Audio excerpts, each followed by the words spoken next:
It's so nice to have you here with me today. Good morning. Good morning. How are you? Just fine. Howdy, how do you do? Hello, good day.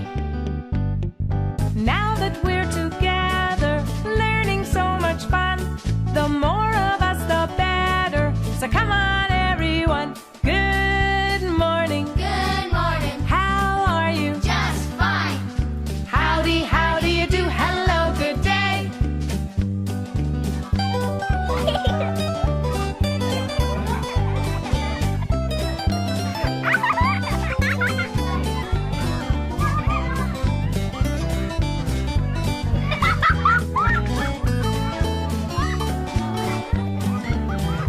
Good morning. Good morning. How are you? How are you? It's so nice to have you here with me today. Good morning. Good morning. How are you? Just fine. Howdy, how do you do? Hello, good day. Now that we're together, learning so much fun, the more of us, the better. So come on, everyone. Good morning. Good morning. How are you? Just fine. Howdy, how do you do? Hello, good day. Howdy, how do you do? Hello, good day.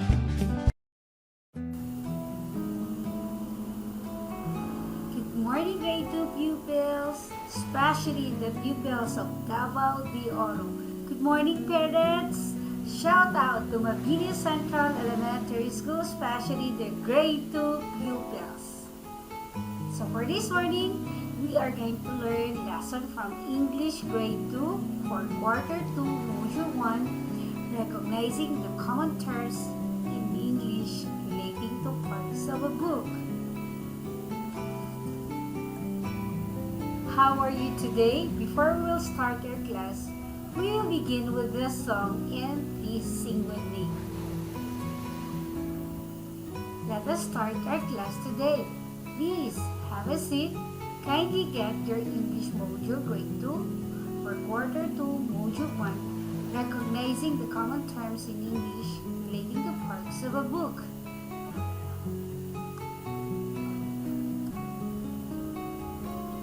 Please open your grade 2 English module quarter 2 module 1 on page 2, What I Know. That is your test. You can use your English grade 2 notebook or your English answer sheet. Get ready! But before we're going to have to answer with this, let us make it to an agreement. I am going to give you a time or a timer here. When you hear the buzz, that means time is up. Did you understand? So let us try. Get ready. Your time starts now.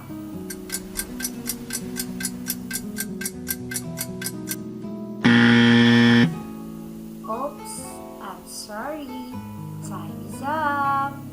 So let us answer your pre-test, What I Know. So what is the answer for number 1? This is the most important part of the book where the content, lessons, and activities are found. It is called as body. Number 2. The chapters and lessons title are listed in a part of the book. It has the page number for each chapter and lesson. You know what's the answer? Letter D. Table of contents. Now, let's proceed to number 3. This part tells the title of the book, the author, and illustrator. It is found on the first page of the book. You call it as the letter D, title page. Number 4. This is where you can find the date and place the book was printed and the publisher who distributed or issued it. The answer is copyright, letter B. This part of the book contains a list of special words and their meanings. It is like a small dictionary at the back of the book. Your answer here is glossary, letter C. Let us continue. Open your module on page 3. What's it? Label the parts of the book. You're going to choose your answer below. Write the correct answer on your paper, or you can use your English notebook or your English answer sheet. You can find the answer at the bottom or below. You have the author, cover, illustrator, spine, and title. Your time starts now.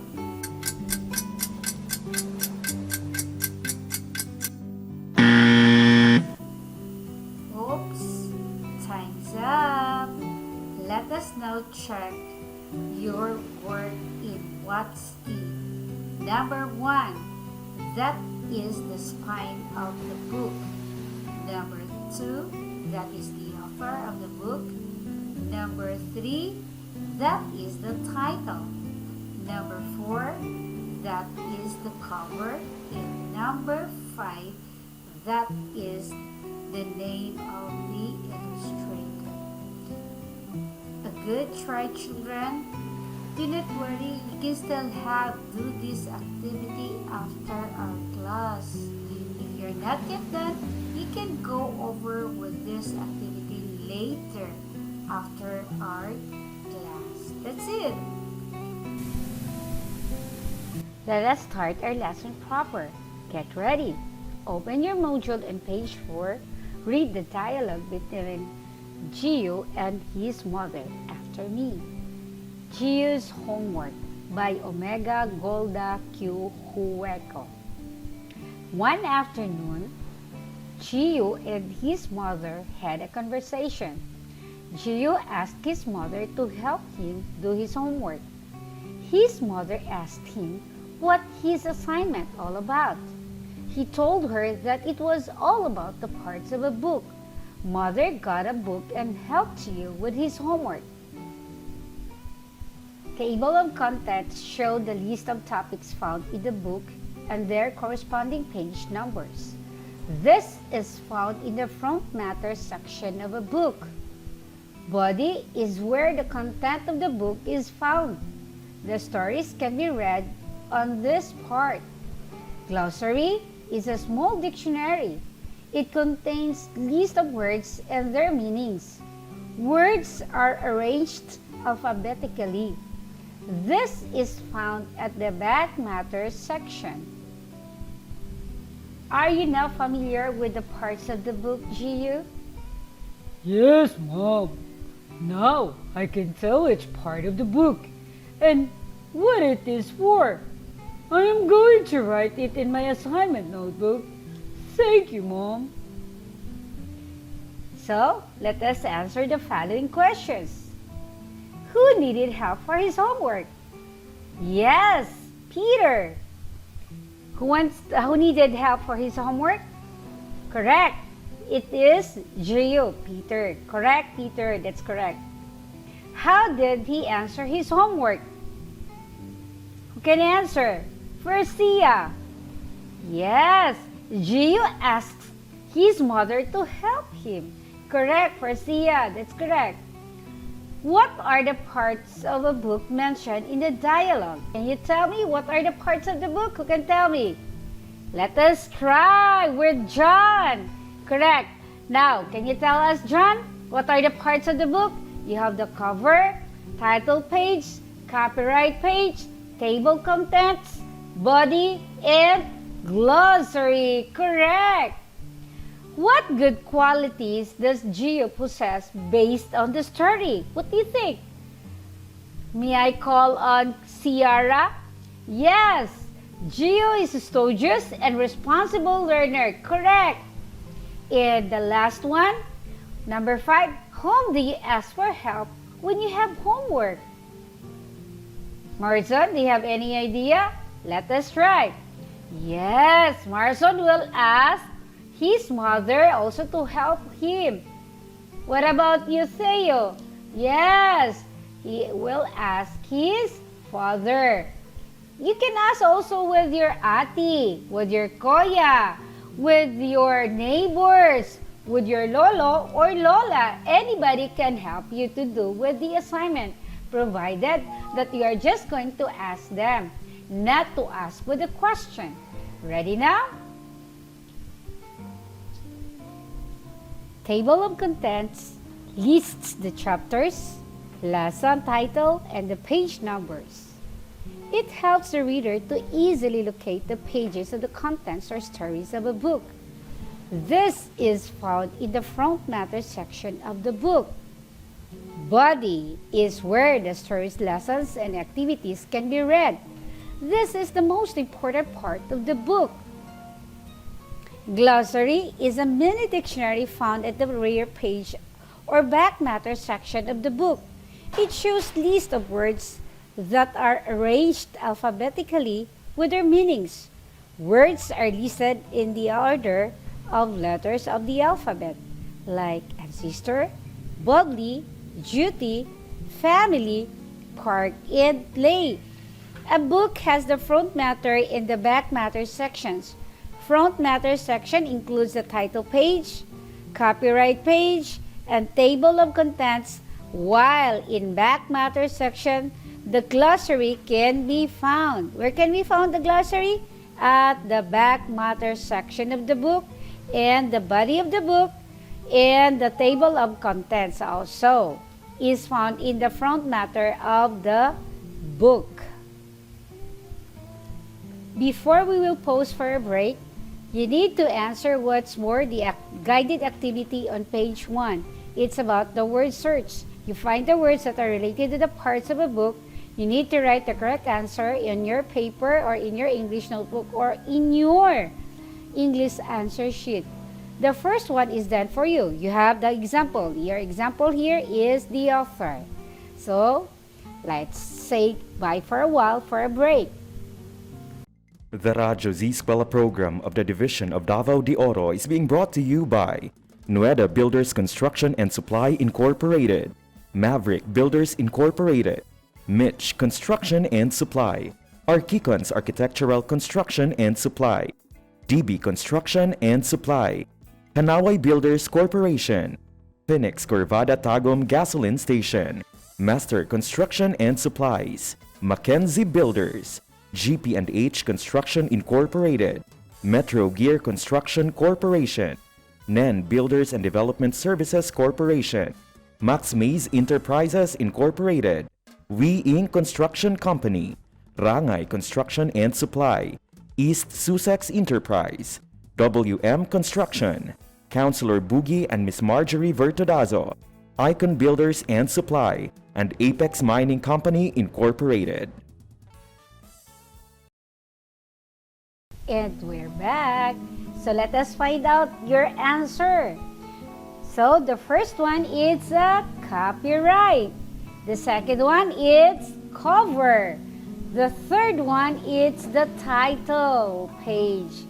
The fourth one is a glossary. And number 5 is body of the book. How's the score? Yes, that's nice to hear that you got 5, Patrick. Very good, Patrick. Now let us move to the next activity. Let us continue the guided assessment number 1. I am going to set a timer. When you hear the buzz, that means time is up. So ready now.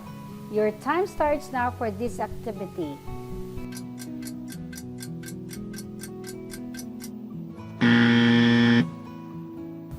Sorry, time is up. Do not worry, you can go back with this activity after our class. Now, you need to have the answer with this. For number 1, choose the book showing the front cover here. Your answer here, the front cover is letter A. Number 2, where would you find the title? Where can we find the title? Yes, correct. At the, where? The title is found in the front matter, correct, letter A. Where would you find the glossary? Where can we find the glossary? Yes, correct, letter C, at the back matter. Number 4, where would you find the table of contents? Where can we find it? The table of contents are found, we can find it in front matter, letter A. Where would you find the title page? Yes, correct. Still in the front matter or letter A. Good job. You get a perfect score, John, again? That's a good job. Good work. Now, let us move to the next activity. And what's that next activity? Now, proceed to guided activity number 2. You need to identify the parts of the book shown in each picture. Choose your answer from the box. You need to write the correct answer on your paper or in your English notebook or in your English answer sheet. Your time starts now. Sorry, time's up. Let us check your work. For number 1, correct. That's a title page, John. Number 2, Theo, what's that number 2? Correct, that's a glossary. Number 3, what's that number 3, John, again? Number 3, it's a copyright page. And the number 4 is table of contents. And the number 5, it's cover. Very good. You got a perfect score? Do not worry. We still need to have more practice. If you got a 3, a 2, and a 1, do not worry. We still need to practice. Now proceed to page 30. Guided assessment number 2. Match each picture with the corresponding part of the book. Write the letter of the correct answer on your paper or in your English notebook or in your English answer sheet. Your time starts now.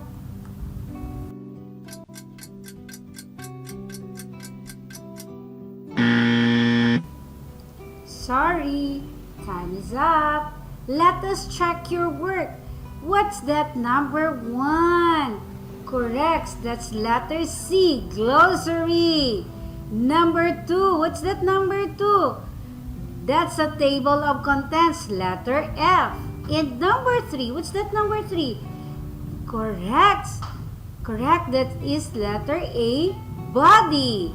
And number 4, what do you think is number 4? Very good, that's cover. And number 5, correct, that is the copyright page, letter D. How's the score? You got a perfect score again, John? Very good, that's a good job. Congratulations for those who don't get 5, a 4. Do not worry, we still need to have more practice regarding with the parts of the book. Do not worry, you still can go over with the activity after our class. So let us start again. Now open your module on page 14, independent activity number 1. You need to study the picture, then answer the questions that follow. Write the correct answer in your paper or in your English notebook or in your English answer sheet. Your time starts now.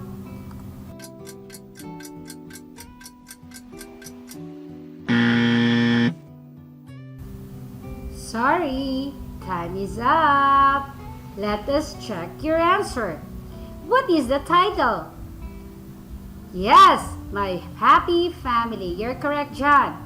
Who is the author of the book? Who is the author of the book? Who is the author of the book? Yes, it is. She is Omega Q Wiko. He is the author or the writer of the book My Happy Family. Who is the illustrator? Yes, it is illustrated by Emma L. Allo. What does the illustration show? Yes, the illustration show about a family. Which part of the book you will find this?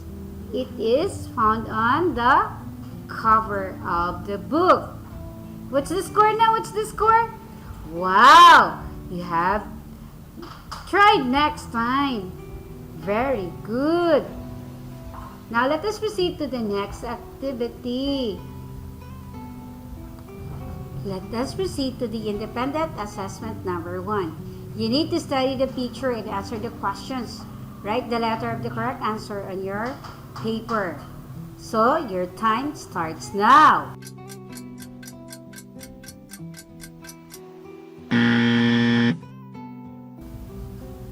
Sorry, time is up. Let us check your answer. When was the book printed? Yes, letter A, 2019. Number 2, where was the book printed?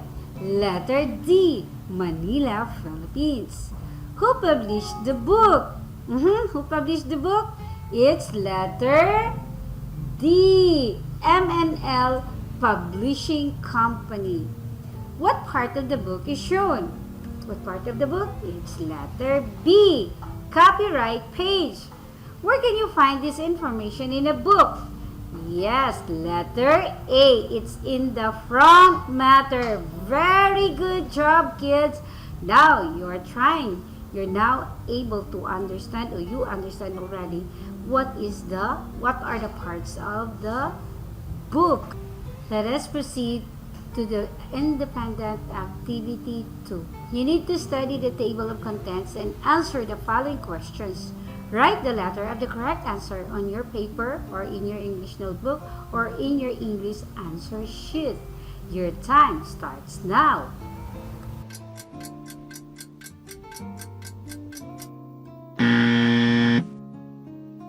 Sorry, time is up. Let us now check your answer. What topic is found in chapter 1? What letter is the answer? Yes, correct. Letter C, by family. Where can you read the lessons on the children? What page is that on the children? Yes, correct. Letter C, page 5. How many pages comprise for chapter 1? Yes, correct. That's letter B, 10. What lesson can you read in chapter 2, page 30? What is that? Page 30. Correct. Letter. What is the answer again? Make it loud. I cannot hear you. Correct. Letter C. My neighbors. What part of the book is shown? What part of the book is shown? Yes, correct. Letter D. Table of contents. Now, let us find out your score. What is the score now? What is your score, Rose? Perfect 5. Good job. Now, let us move to page 17. What's that page 17? That is independent assessment number 2. Study the given illustration and answer the questions that follow. Write the letter of your answer in your paper or in your English notebook or in your English answer sheet. So your time starts now. Let us proceed to the next activity, what I can do. Now that you have learned the different parts of the book, you must also learn how to take care of your book.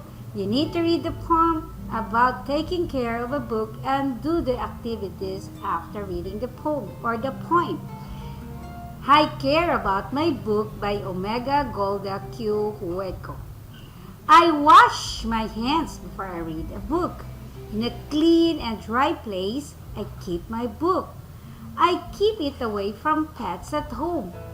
Make sure it's safe, that's good to know. Juice and water are good for me, but not for my book as I can see. I don't put any dirt on it, and the pages I do not rip.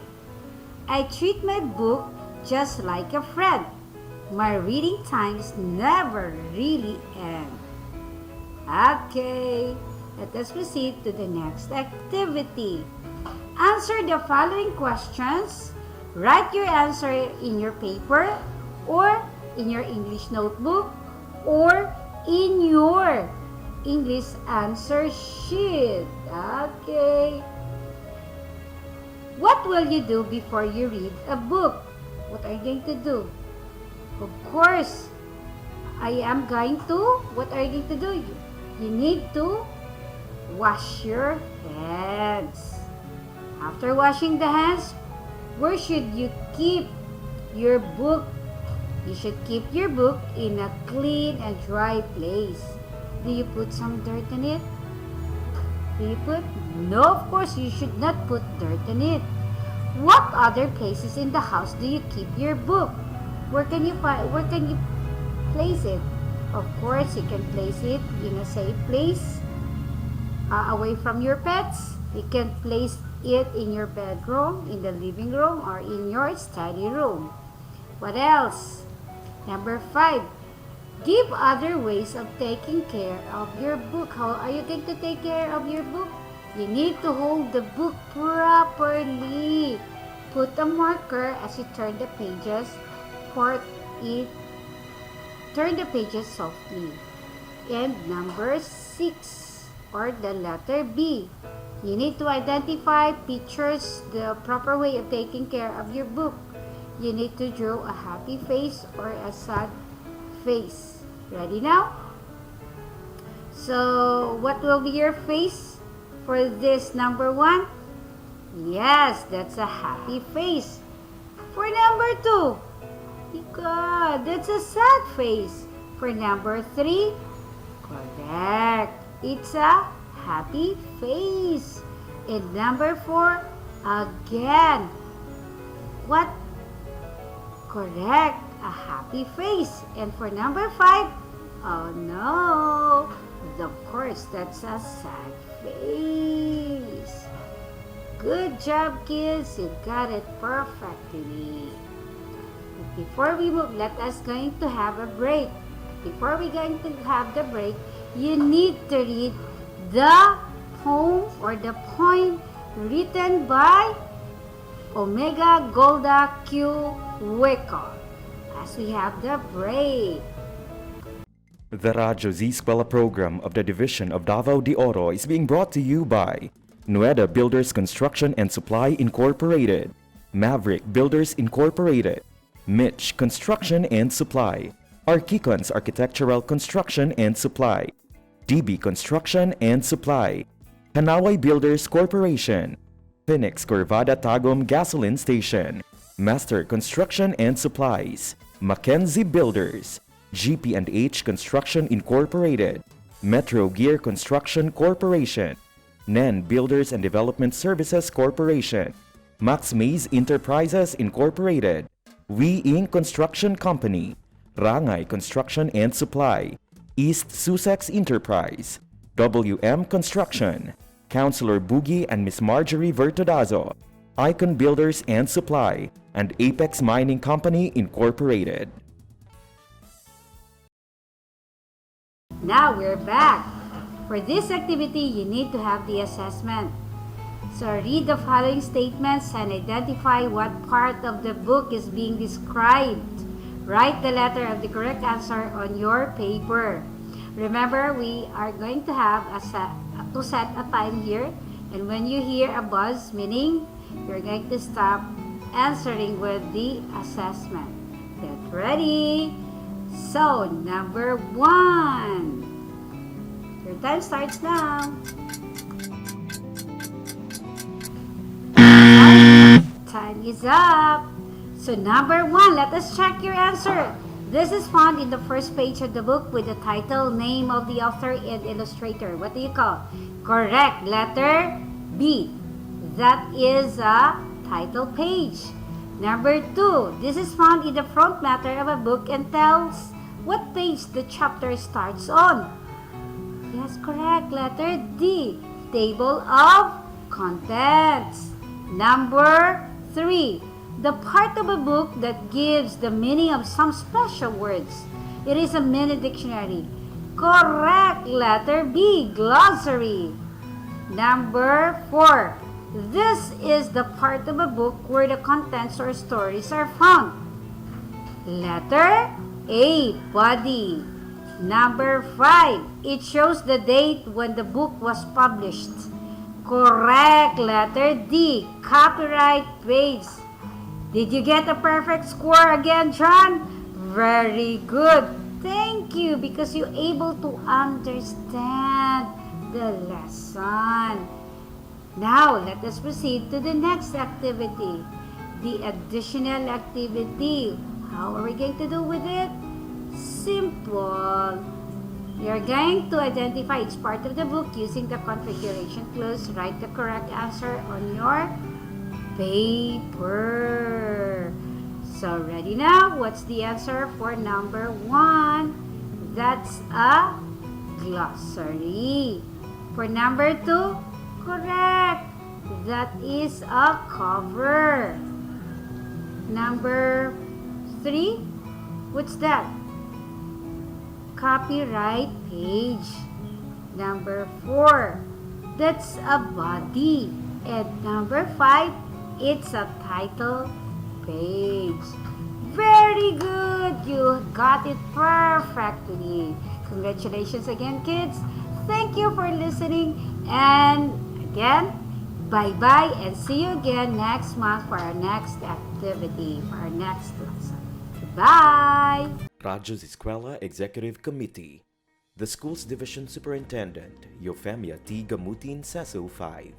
Assistant Schools Division Superintendent, Dr. Romel R. Handayan. OIC Curriculum Implementation Division Chief, Karina S. Frasco. School Governance and Operations Division Chief, Dr. Ruben J. Riponte. Members: Cecilia Morales, Dr. Hilda A. Opeña, Dr. Arlene B. Lim, Dr. Eldecris B. Calzadora, Dr. Dexter A. Siquinia, Nohara O. Pinute, Noemi P. Canales, Dr. Grace D. Pontillas, Virgilito C. Pabrices, Juanito Lapiceros, Engineer Norberto S. Manlangi, Jomar M. Dumupoy, Bob Dalan S. Milabat, Medard T. Ampit, and Paz Eugenia Villusino. Technical Working Committee, Productions and Communications, Lorely E. Quijano, Given G. Hinampas, Judyland T. Yu, Donna D. T. Bolifer, Mary Rose N. Resma, Riwen Manuel, Irene Lea C. Manguhon, and Bessie Aya N. Banias. Social Media and Packaging Team, Christian Anhara L. Martesio, William R. Ranara, Joan T. Iscoton, Roberto S. Acosar Jr., May B. Istaniol, Richard H. Arellano, Glee L. S. Blanco, Ralph A. Tabanyag, Angelo Gutierrez Jr., and Jade Karen Araiz.